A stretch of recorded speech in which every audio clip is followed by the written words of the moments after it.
everyone. In today's video, I'm going to explain to you how the hospital works. Let's get started.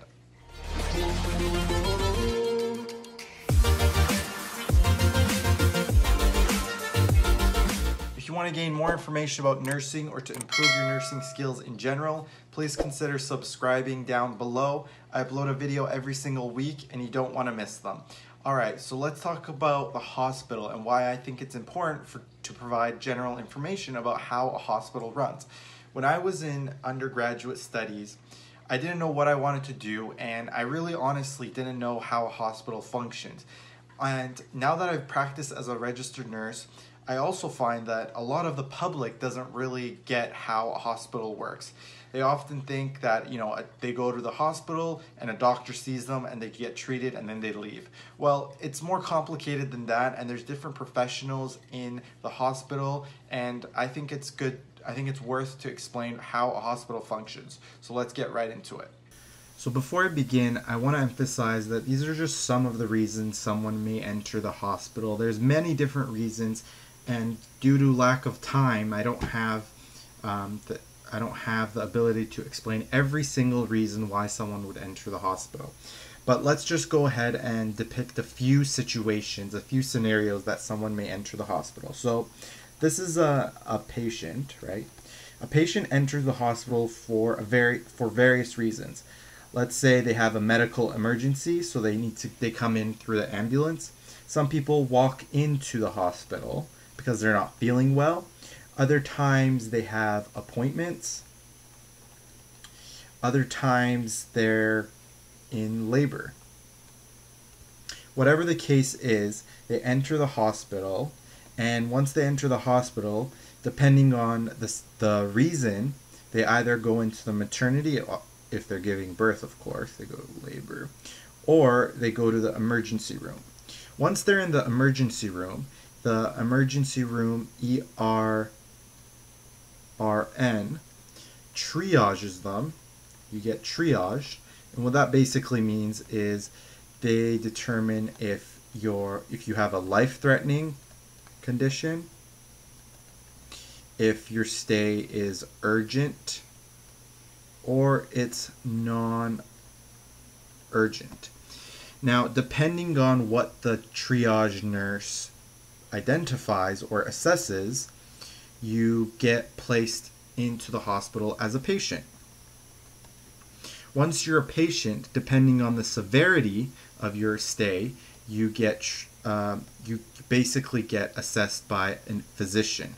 So, of course, if you have a life-threatening condition, a physician's going to assess you and give you a diagnosis first. That's their priority, right? They want to save lives. If you're deemed urgent, right, they would come after that, and then non-urgent, you typically wait like upwards of 3 to 4 hours depending on what happens. But anyways, once you get a diagnosis, there's two scenarios basically. One is you get held in the emergency room, which basically means that the ER doctor knows that maybe your illness is unknown and they want to just monitor you a little bit more in the ER before they make a diagnosis. Other times they have a diagnosis and you get admitted. Once you're admitted, depending on, of course, what brought you in, you go on to a floor. So these are typical floors that you see at a hospital. You go to a cardiology floor if you have a heart problem, right? You go to a ICU if your illness is very bad and they need intense monitoring. Go to neuro unit if you have a stroke. Oncology if they want to follow up on your cancer or tumor or treatment. OBGYN, an obstetrics floor if you're giving labor, or if you're preterm and you have complications. You go to a mental health unit if you are deemed unstable psychologically. You go to a peds unit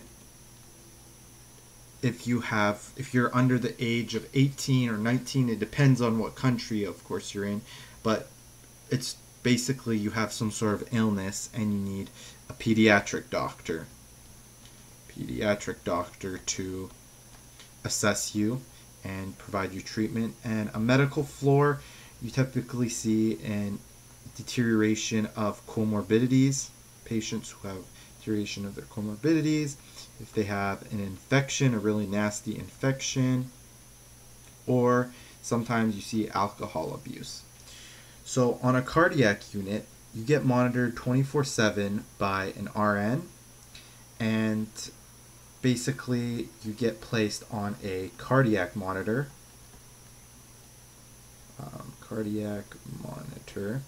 That monitors your heart's rhythm. Oh god, that's really bad, but that's supposed to be a sinus rhythm. Anyways, you get monitored by a cardiac nurse 24/7, and typically the patient ratios are 5:1 or 4:1. So what that means is you get 4 patients for 1 nurse. In an ICU ward, you get constant monitoring by an RN, and typically it is 1:1. Sometimes it can be 2:1. So a nurse monitors you all the time. The other floors are a neuro floor, which a nurse monitors you 24/7, and typically the patient ratios are 4:1 or 5:1, unless you go to an NCCU, which is a neuro critical care unit, and there it's the same as an ICU. It's 1:1 or 2:1. And again, if your cardiac illness is very severe, you go to a cardiac intensive care unit. Or if your newborn is really ill, they go to a neonatal intensive care unit or a pediatric intensive care unit if you have a child that's really sick. From then oncology, let's move on to oncology. So on an oncology unit, a nurse gives you certain treatments, or they go over your treatment plan, and this may vary depending on the situation. A labor and delivery or a OB/GYN floor, a patient comes into this floor, of course, if they're in active labor and they're about to give birth, in which case they either have a C-section, depending on what happens in their birth. Other times you have a nurse monitor you 1:1, and then in the few moments before birth, an OB or a midwife comes and performs birth. The other wards are very typical of a 4:1, these three. Basically a 4:1 or 5:1 ratio, and a nurse monitors you throughout your stay and provides you treatment that the doctor has come up with. So when you get admitted, essentially what happens, no matter why you get admitted, you get treatment by a doctor who makes up a treatment plan for you. Treatment care plan. And then a nurse monitors you and provides you the treatment 24/7, and a doctor follows up on the treatment every single day for about approximately 10 to 15 minutes, and then they move on to the next patient. And depending on what your care plan is, you might have a visit from an occupational therapist, a physiotherapist, a social worker, or certain doctors that are specialized. So you might have a lot of things going on and require a specialized doctor, or sometimes a specialized RN who's advanced practice in a certain field. Let's not forget the nurse practitioners as well. So this is typically what happens in a hospital. depending on the reason, the severity, and your overall health, you get placed on a certain ward and you get treatment for whatever your illness may be. I hope this video provided you with some insight as to how a hospital works. I hope you guys enjoyed this video. If you did, please consider giving it a thumbs up. Please be sure to follow me on my Instagram. It's way up there.